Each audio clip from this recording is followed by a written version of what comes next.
रात करीब 9 बजे की थी। पहाड़ी इलाके के ऊपर काली घटाएं ऐसे छाई थी जैसे पूरे आसमान को निगल जाना चाहती हो। हवा में ठंडक थी और सन्नाटा इतना गहरा कि अपनी सांसें भी सुनाई दे। कृष्णा शहर से अपने गांव भैरवकुंड लौट रहा था।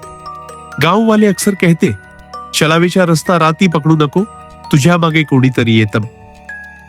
चलावे के रास्ते पर मत जाना, कोई तेरे पीछे पीछे से चलता है। लेकिन कृष्णा ने हमेशा इन बातों को मजाक समझा था। उस रात भी वह बिना चिंता किए बाइक लेकर निकल पड़ा। जैसे ही वह जंगल वाले हिस्से में पहुंचा, अचानक बाइक खुद ब खुद धीमी हो गई। उसने गैस देने की कोशिश की पर इंजन का आवाज अजीब सा हो गया। तभी उसे साफ सुनाई दिया कदमों की आवाज।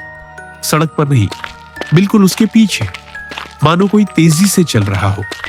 कृष्णा ने पीछे देखा, कोई नहीं। उसने खुद को समझाया, थकान है, वहम होगा।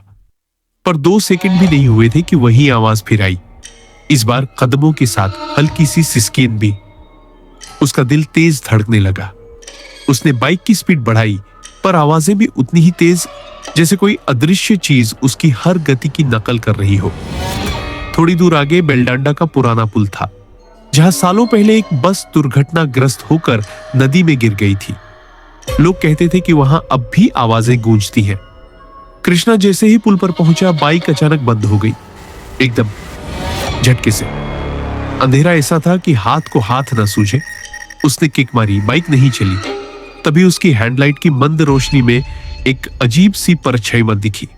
वह इंसानी नहीं थी, बहुत ऊंची अजीब आकृति जो बिना शरीर के भी जमीन पर पड़ रही थी। कृष्णा ने रोशनी ऊपर की, कोई नहीं। नीचे की परछाई वही। उसके शरीर में सिहरन दौड़ गई। उसने डरते हुए फिर किक मारी और इस बार बाइक स्टार्ट हो गई। वह पुल पार करने लगा ही था कि पीछे कहीं से एक ठंडी पतली आवाज आई, है, भाग कह रहा है। यह सुनकर उसका खून जम गया। उसने बिना पीछे मुड़े रफ्तार बढ़ा दी। तिरंगे मोड़ पर पहुंचते ही उसे अजीब लगा। सड़क बार बार दोहराने लगी। वह 3 बार चक्कर काट चुका था और हर चक्कर में वही पेड़, वही मुड़ा हुआ पत्थर सामने। यह क्या हो रहा है? जैसे किसी ने उसे एक दायरे में कैद कर दिया हो। चौथे चक्कर में अचानक उसे महसूस हुआ कोई उसकी बाइक पर पीछे बैठ गया है। ठंडी हवा नहीं, सचमुच वजन।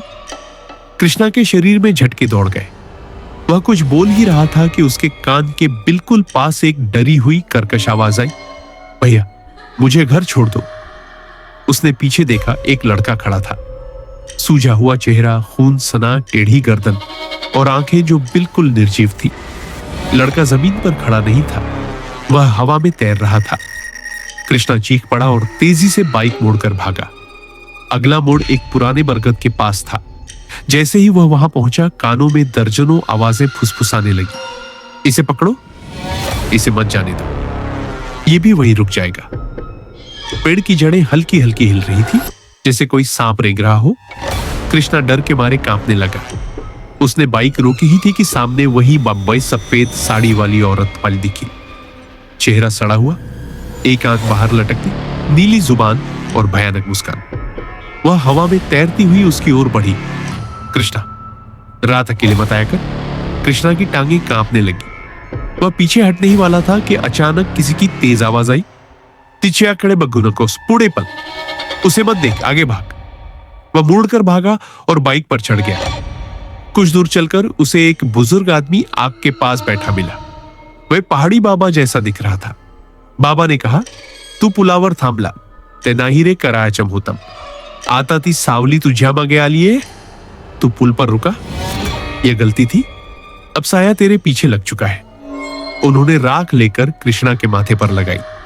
आता मागे बघायचम नाही, कसली ही आवाज आली तरी, अब पीछे मुड़कर मत देखना, चाहे कोई भी आवाज आए।